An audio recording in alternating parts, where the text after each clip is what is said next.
Bismillah, alhamdulillah, wassalatu wassalamu ala rasulillah wa ala alihi wa sahbihi wa man walah. Subhanaka la ilma lana illa ma 'allamtana innaka antal alimul hakim. Wa la haula wa la quwwata illa billahil aliyyil azim. Allahumma aftah lana hikmataka wa anshur alaina rahmataka min khaza'ini rahmatik ya arhamar rahimin. Alhamdulillah, puji syukur kita panjatkan kehadiran Allah Subhanahu wa taala yang masih memberikan nikmatnya pada kita semua di siang hari ini. Allah masih memberikan kesempatan kita, memberikan kekuatan untuk beribadah di siang hari ini dan memanfaatkan waktu istirahat kita. InsyaAllah kita isi di hari Senin ini dengan kajian. InsyaAllah mudah-mudahan ini menjadi makanan bagi jiwa kita, karena kalau badan butuh makan, tidak makan jadi lemah, jadi lemes. Jiwa kita juga sama. Jiwa itu makanannya adalah ilmu. Kalau badan kita butuh makan tiap hari, berarti sesungguhnya jiwa kita pun sama, perlu dikasih makan tiap hari supaya tetap kuat. Maka makanan jiwa itu adalah ilmu, maka tambahlah ilmu setiap hari.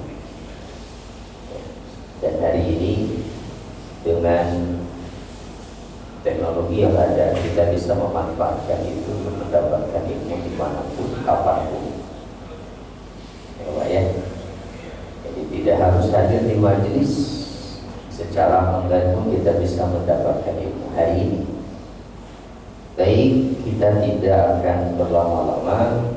Mukadimahnya kita akan masuk pada pembahasan tentang bahaya dosa muamalah. Apa yang dimaksud dengan bahaya dosa muamalah? Dosa muamalah itu seperti apa? Ya, muamalah artinya adalah interaksi dengan sesama, ya, dalam hal ini. Bagi seorang muslim, pasti setiap orang muslim punya impian. Apa mimpinya? Di dunia, kalau surga ada akhirat, ya. Kira-kira apa? Mimpinya muslim di dunia itu apa? Memiliki bisnis yang besar dan berkah. Ya Pak? Siapa yang nggak mau punya bisnis besar berkah? Ya kan, seorang muslim Pak, konsepnya bukan jumlah banyak atau sedikit, tapi berkah. Apa artinya berkah Pak? Bertambah dalam kebaikan. Jadi bisnis seorang muslim yang berkah artinya semakin tambah maju bisnisnya, makin mapan, makin dekat dengan Allah, makin tambah ibadahnya. Itu berarti ciri berkah. Ketika kondisi perekonomian kita semakin baik, tetapi ibadah kita semakin menurun, hati-hati, berarti tidak ada keberkahan di situ. Ya, itu cirinya. Karena makna dari al-barakah adalah az-ziyadah fil khair. Jadi kalau Bapak dengan posisi yang saat ini mendapatkan gaji dan masih bisa sempat ngaji, masih bisa sholat berjamaah, masih bisa bangun malam tahajud, syukuri itu, insya Allah berkah. Kalau nanti naik lagi jabatannya, tambah besar lagi gajinya, hati-hati jangan berubah. Kalau semakin naik lagi tapi kurang ibadah, itu pertanda, ya, kurang berkah. Satu, ini mimpinya, apalagi ya, pendapatannya melimpah, sudah sesuai syariat karena muslim. Artinya bisnis yang ditekuninya tidak ada yang keluar dari ketentuan syariat. Sudah rajin beribadah, sudah banyak bersedekah, sudah haji dan sering umroh. Mau ditambahin lagi Pak? Apa lagi kira-kira? Mimpinya bebas hutang, berkali-kali nikah barangkali. Berkali-kali nikah belum tentu sukses. Ya, bisa jadi kalau berkali-kali berganti istri mah gagal terus kan berarti. Nah, kira-kira inilah mungkin ya kita berikan gambaran sedikit bahwa mimpi seorang muslim itu seperti ini. Pertanyaannya, apakah sudah cukup? Maksudnya sudah cukup untuk nasibnya di akhirat nanti. Bisnisnya udah besar, berkah, pendapatannya banyak, sudah sesuai syariat, ibadahnya pun tidak ada yang ditinggal, rajin, sedekahnya iya, haji udah, umrah sering. Sudah cukupkah? Kita lihat faktanya. Ketahuilah, ternyata nanti di akhirat ya, ada dua macam dosa yang bisa membelenggu seorang hamba. Nah, ini yang kita kadang nggak sadar ya, merasa sudah banyak amal seakan-akan sudah pantas jadi ahli surga. Ingat, ada dua yang bisa membelenggu manusia. Apa? Pertama, dosa karena kesalahan diri sendiri. Nah, dosa itu ada dua macam. Yang pertama adalah dosa karena kesalahan dirinya sendiri. Dosa yang dia lakukan pada Rabb-nya, pada Tuhannya, pada Allah Subhanahu wa ta'ala. Jadi seseorang, bentuk dosa yang pertama ini apa? Pertama, meninggalkan yang diperintahkan atau melakukan yang dilarang. Ya, melakukan yang dilarang. Siapa yang rugi? Diri sendiri. Dirinya. Ya, dirinya sendiri. Seseorang tidak mengerjakan sholat tidak akan merugikan tetangganya, tapi dianya yang rugi. Itu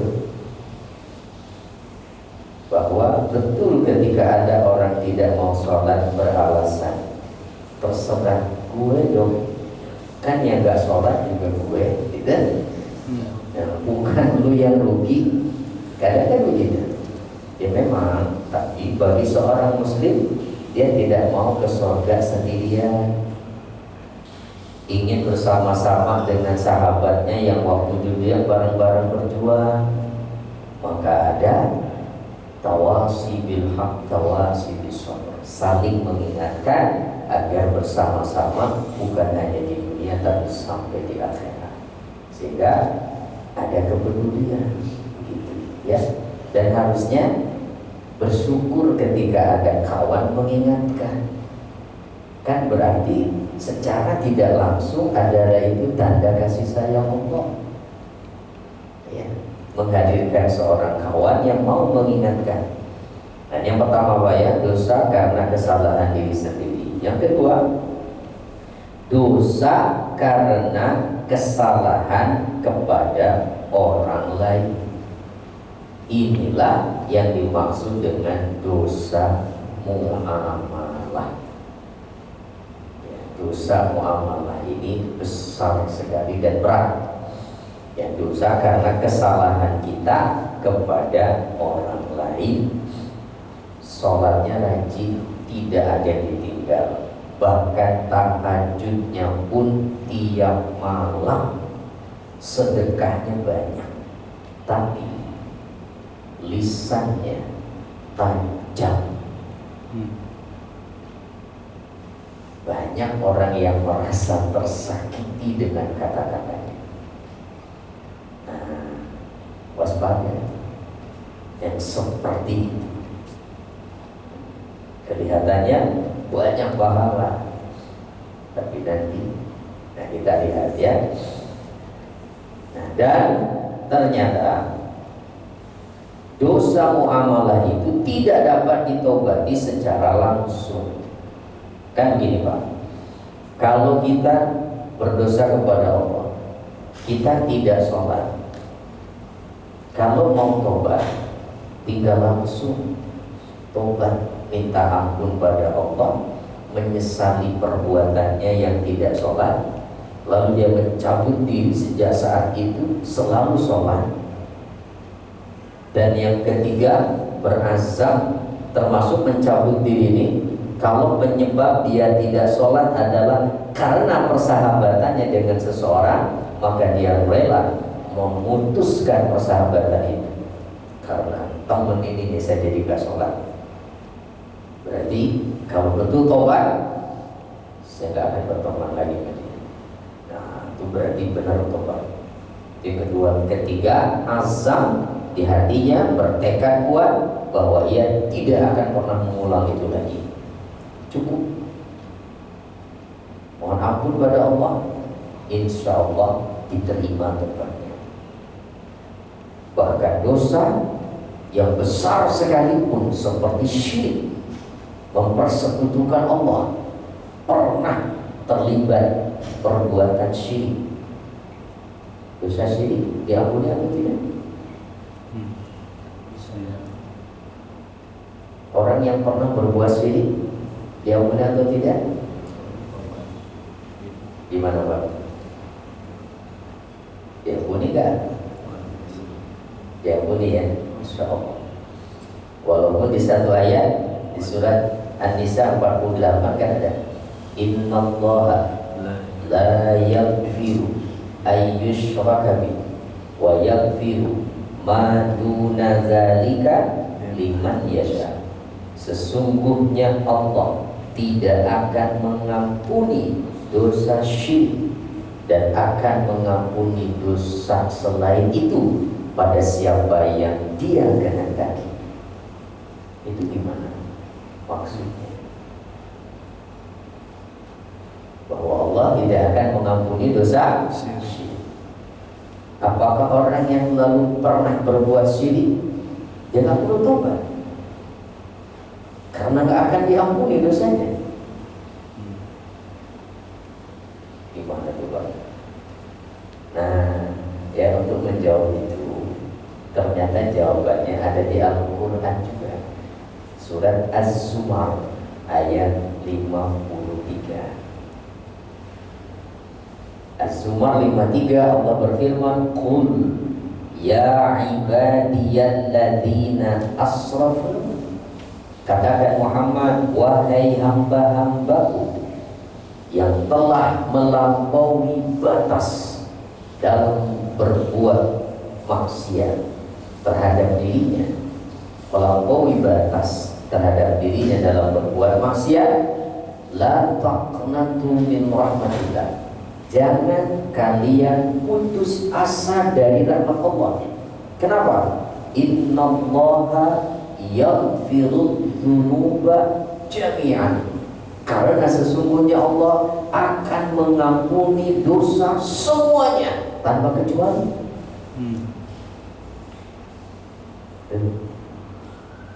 Terus yang tadi An-Nisa 48 gimana dong maksudnya? Nah, kalau kita baca tafsirannya, maka akan ketemu catatannya di sini. Orang yang tidak akan diampuni dosa syiriknya itu adalah dengan catatan bila pelaku perbuatan syirik tersebut tidak tobat sampai meninggal dunia membawa dosa syiriknya. Nah, itu yang tidak akan diampuni oleh Allah.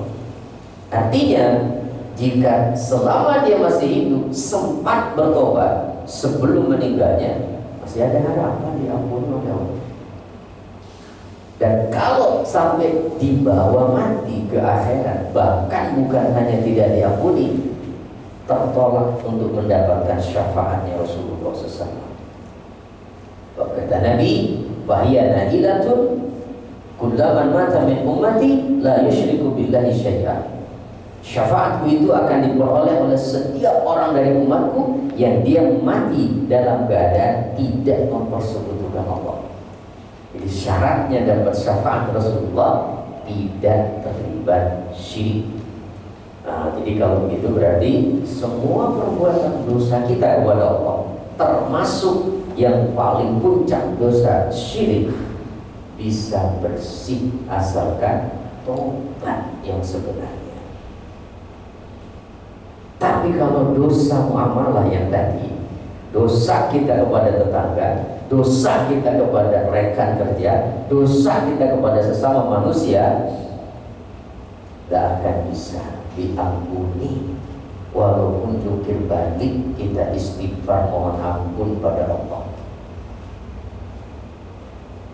gak bisa istighfar ribuan kali juga di hadapan Allah kalau syaratnya tidak dipenuhi. Apa syarat yang sepenuhnya? Selain yang tiga tadi, sama syarat yang tiga, ada penyesalan, ada ikhlas mencabut diri dari perbuatan dosa itu, ada azam tidak mengulangi. Nah, syarat keempat apa Pak? Minta maaf. Kalau urusannya harga diri yang dirusak. Tapi kalau urusannya menyangkut harta yang digunakan atau diambil, maka kembalikan. Tidak bisa minta maaf. Ya, tidak bisa minta maaf, kembalikan. Pernah pakai barang dari kantor, kembalikan. Tidak bisa hanya minta maaf. Ya, kenapa? Sebab